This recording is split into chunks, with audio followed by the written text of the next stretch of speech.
Hello and welcome to this week's episode of the Sourdough Mamas podcast. I've been having so much fun creating and recording these podcasts. It's definitely been a really steep learning curve, but it's a lot of fun. And also, trying to curate the content has been really fun as well. I've been polling the Sourdough Mamas over in the group on Facebook, asking them for their feedback, their opinion, their stories, their ideas. And so that has been really fun.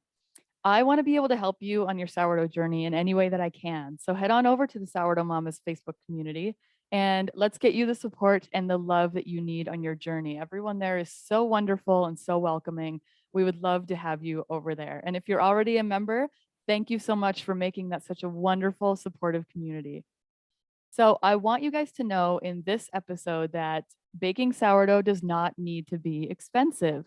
Okay, you can go completely crazy when you're starting out, and it's going to be really tempting because you're going to see all these beautiful tools that people are using and pictures on Instagram and these beautiful pans and these really cool looking bannetons. And I want you to know that you don't need to start out that way. If you can and you want to, that's absolutely great. But I don't want you to quit or feel frustrated or pressured if you can't start out with all that fancy equipment because you don't need it. So that's the idea behind this whole episode.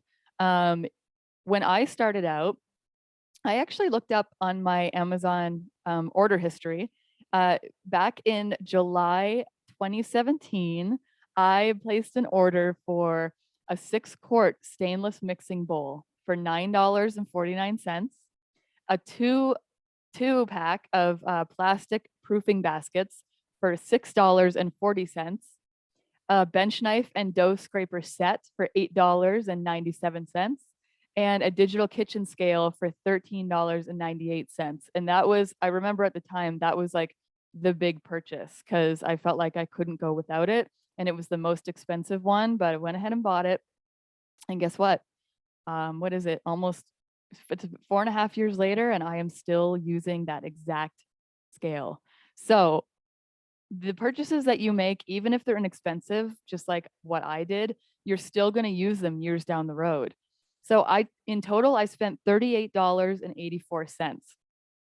I've only upgraded one thing, and that is my bannetons. I no longer use the plastic bannetons. I upgraded to the rattan cane lined bannetons, but I still use my $9 mixing bowl every time I make sourdough.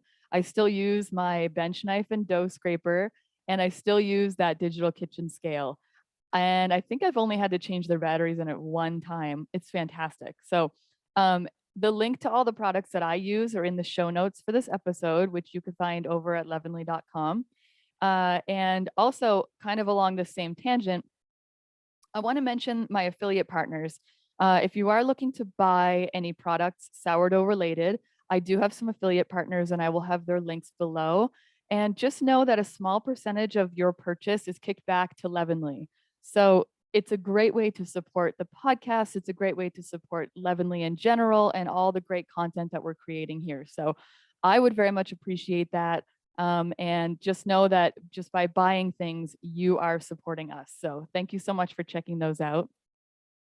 And I would like to kind of start now with the top 5 hacks that I kind of heard over on the Sourdough Mamas group from the Sourdough Mamas. So we see this all the time in different posts, people coming up with great ideas or workarounds. And I just love the creativity that I see in the community. You know, some people actually don't have the tool that they're trying to replicate. And some people do have it, but they actually choose not to use it and they use their workaround instead, just because it's their preference and that's what they've learned that they like. So the first is Kathy. And Kathy shared that she wanted to create a Batard. She only has round bannetons to make boules, and she wanted to make an oval loaf or a Batard. So she wasn't sure how to do that. And so she kind of turned on the creativity and she shaped her dough as a Batard. And what she did is she rolled up 2 kitchen towels and basically tucked the Batard shaped dough in between the rolls. And it kind of made an oval shape. And that's how she proofed her bread. And it worked for her and it came out as a Batard. You know, it wasn't exactly perfectly oval like it would have been from a Batard. But if she hadn't pointed that out, I wouldn't have even noticed. So that was really, really clever. And I was really impressed by that. It was basically tucked in like going to bed. So that was a really cute idea. So if you are finding that you don't have a certain shape of banneton, just be creative and kind of do a little bit of a workaround like Kathy did. A similar story I heard from Cynthia, which is hilarious. And I so wish I could share this picture with you. She once proofed in a crocheted beach hat. So you can imagine the hat with the wide brim that comes out, and then the part that goes over your head, she indented that and she tucked her dough inside that part. And it really is, it's the perfect size. She posted a picture at my request because I was like, I just have to see this. And it was just so creative and hilarious. And another perk to that is that it created this really cool pattern in her dough. So she had a really unique looking bread that came out of the oven, and she was creative enough to use her hat. So she didn't even have a banneton at the time. I thought that was so funny. She now has bannetons, for the record, but that story is going to live on in infamy in my mind. I can't unsee that. It was so funny. Heather, not me, a different Heather, shared a story of how her kitchen is so cold in the wintertime that she came up with a really great idea of how to proof her dough in her cold kitchen. And what she does is she runs the dishwasher in the morning. And then once it's empty, it's still nice and hot and steamy in there. So she puts her dough in the dishwasher and closes the door. And that's where she does her final proof. And that's a really great workaround because you can buy these really expensive proofing baskets, proofing setups, proofing boxes, all kinds of things. And ultimately, all you need is heat and warmth, not too much heat. And the steam is optional, but that's a nice humid environment. And humidity and heat speed up fermentation. So Heather caught on to that. She popped her dough in the dishwasher, which sounds hilarious. And she saw really great results from that. So if you're struggling with the cold kitchen, that's a good idea for you to try too. If you have a dishwasher, just run those dishes. You'll have to kind of plan out the timing, but run those dishes, empty it, and then put your final proof in the dishwasher of all places. And you'll find that it happens a lot faster. So I would definitely keep a close eye on your dough. Carolyn uses a razor scraper to score her dough with. So instead of using a razor blade, like in a classic bread lom or even just the bare blade itself, she uses the razor from a razor scraper. So think one of those plastic handled or sometimes metal handled razors that you hold in your hand, and it's got a flat edge, and you kind of can scrape like a glass cooktop with it, or I'm sure 100 other things that aren't coming to mind right now, but that's what she was using. She was using the razor blade from that. She ended up getting not a banneton. She ended up getting a lom, and she says that she still reaches for the razor scraper to score with because it's what she's familiar with, and she finds that that works best. So kudos to you, Carolyn, for being super creative. And other ways that you can score your bread too without a lom. Obviously, you could use just a sharp kitchen knife, and you can use scissors. You can use those are the best things really that most people have. A little paring knife is a good idea. Or if you just have the bare razor blades, you can hold that in your fingers as well. I don't recommend it because it's unsafe. But if you're very, very careful, you can definitely get away with that. And Melissa mentioned that she saw somebody stenciling with a paper towel. And I thought this was so interesting. So she saw on a different sourdough group that somebody is dusting these paper towels with flour. And then what he does is he flips his dough onto that floured paper towel, and it proofs in that for an hour in a bowl. And when he pulls it out and removes the paper towel, it has this really beautiful, unique pattern on the dough from the paper towel pattern. Like, who ever thought? And somebody made a comment, actually, I thought it was funny. She said, "We're never going to look at paper towel the same way again." And it's so true. Every time I see my paper towel now, I think, geez, that's a really nice pattern to put on a loaf of bread. So that's a really great idea. And Cynthia posted that she actually tried it and she had great success with it. So I also tried it as well. I tried it last night. because I want to kind of, in a future episode, I want to talk a bit about sourdough trends. So these are the things that we see pop up that everybody tries, and then the next thing comes along. So it's funny that the idea that there are trends in sourdough bread, but there really are. One that immediately comes to mind was the pumpkin loaf. And I think around Halloween and Thanksgiving, people do the pumpkin loaf often, but a couple of years ago, that was a brand new idea. And so everybody was doing it. It was really exciting. And that is one, though, that's held the test of time. So I thought that would be a really cool podcast episode just to talk about the different trends and ideas that we see come through sourdough. And this will be one of them, the paper towel stenciling. I predict that this is going to catch on and everybody's going to start trying this. So you heard it here first on the Sourdough Mamas podcast. Heather's prediction. So that's a really cool idea. I just love the creativity again. People, I don't know how people are so creative that they look at paper towel and they think, gee, that pattern would be nice on bread. How can I get that there? So pretty cool. Some things that I have done in the past, I have proof in the oven and or the microwave. So what I will do is if I'm waiting for my leaven to rise and I'm being a little bit impatient, I'll either put it inside the microwave with the light on. So you close the microwave door as much as you can, but the light turns on or the light stays on and the door isn't latched. So the light basically stays on, but the door is almost shut. So the light creates this ambient heat and it warms up the starter and the leaven. So sometimes I'll put my leaven in the microwave, or other times what I'll do is I will start to preheat my oven and I set it to about 170 and I stand there, or I set a timer actually. Most times I set a timer because I will forget and I have forgotten, and it heats all the way up to 170, which is obviously way too hot. So I've learned now I set a timer for 1 minute and I let my oven preheat for 1 minute. And then I put my leaven inside the oven and I close the door. And immediately I go and grab a post-it note and I write leaven in oven with like 4 exclamation marks so that someone doesn't inadvertently come along and turn the oven on and ruin my leaven, because I've read a lot of stories about that. So that's something that I do. I also do that same thing with my dough sometimes. If I'm trying to kind of rush the process, if I'm running into a time issue, a scheduling problem, I will preheat my oven for 1 minute and I put my dough inside the oven and I just let it sit there in between folds is generally when I do that. So again, that's a workaround for not having a proofing box. I have not invested in a proofing box. I haven't seen the need to, especially with being able to use my oven and the microwave. Other things I've tried is scoring with scissors. So that's kind of fun. It's a neat way to get a cool pattern on your bread.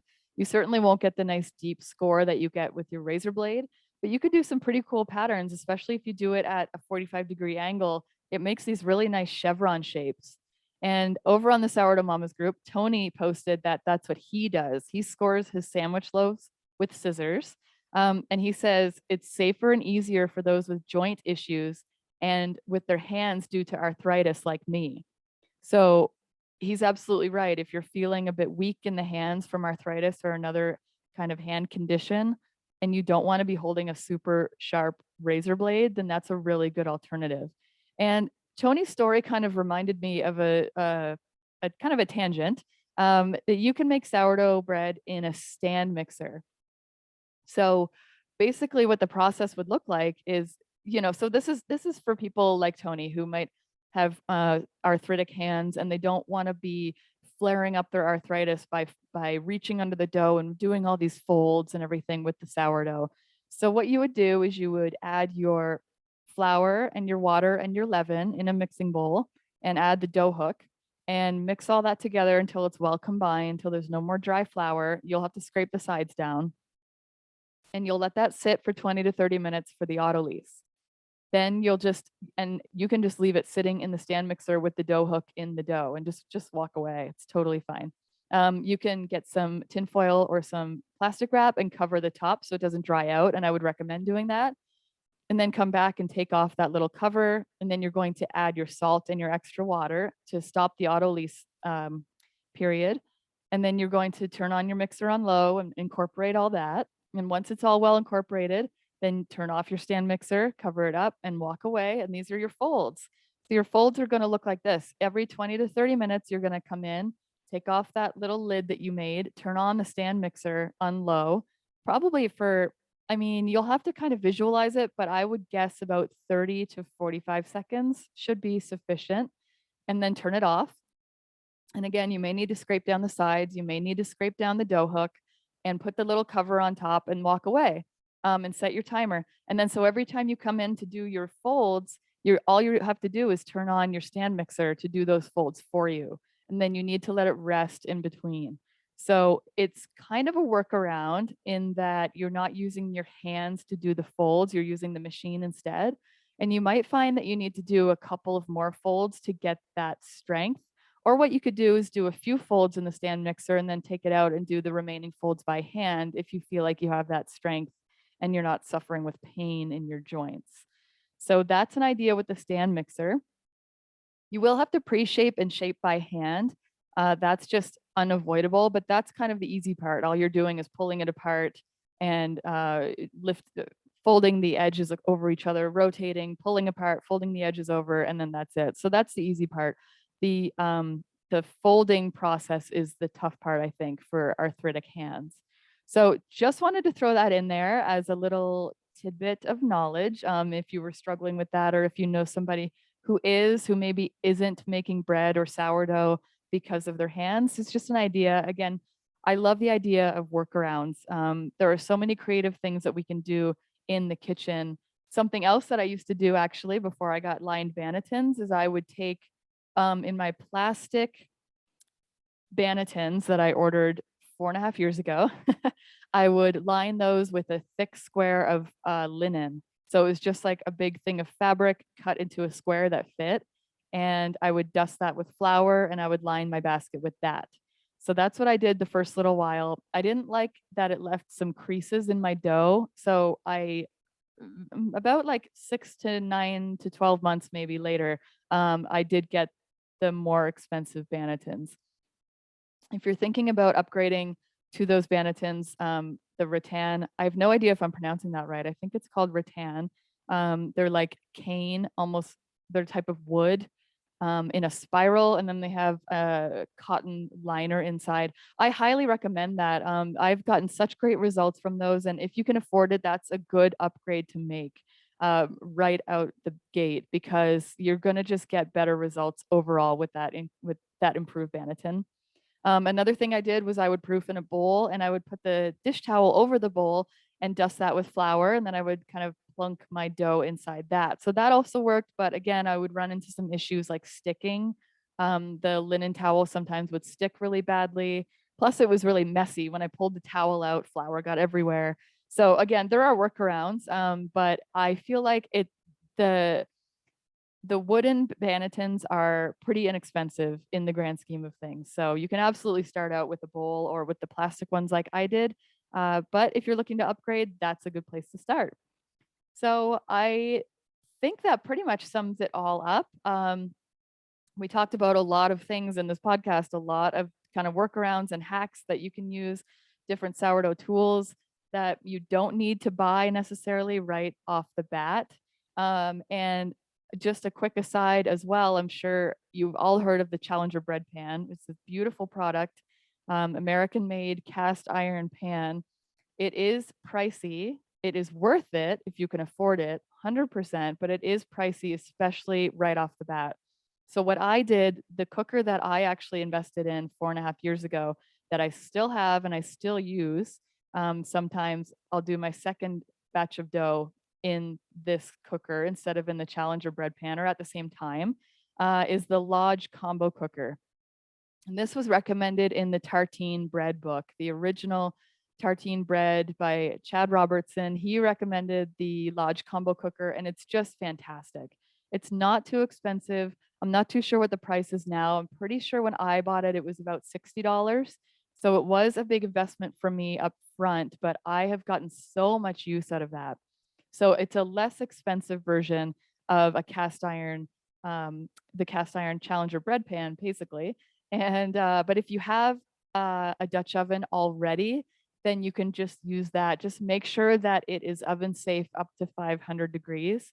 though I've seen some that are rated up to 450 and people bake their sourdough at 450 instead of preheating past that. And it always works out fine. Just don't preheat your Dutch oven past what it's supposed to be heated to. That's my safety advice for the day. And one more hack that just actually came to mind, I just remembered, I about a year or so ago, I saw somebody post that they bake their sourdough bread in a lidded roasting pan, like think like a turkey pan that you would cook your turkey in with the lid on top. They use that. So if you have one of those, they're also relatively inexpensive. So if you have one of those, you can use that as a Dutch oven, quote unquote, if you don't have one. So again, just be creative, look around your kitchen and see what you have. Think outside the box a little bit. You know, like I said, the guy that made the video for the paper towel stenciling had to have been thinking way outside the box for that. And I think that's so great. I think that's how we get these really cool innovations in sourdough. So take a look around your kitchen and see what you can see what inspires you, and see what you can use for a kitchen tool that you might not have. And so that's pretty much it for me for this week's episode of the Sourdough Mamas podcast. If you loved it, leave me a review for the show over at leavenly.com/Apple. Apple Podcasts is, I believe, one of the only places that takes reviews. So if you could head on over there and leave me a review, I would very, very much appreciate that. And just click the link to open Apple Podcasts and leave that review. And don't forget to subscribe as well. That way, all the new episodes are delivered right to your phone. You'll be notified when they're there and you can listen to them when you're ready. So that is it for me. And I will see you guys here in the next episode. Have a great week.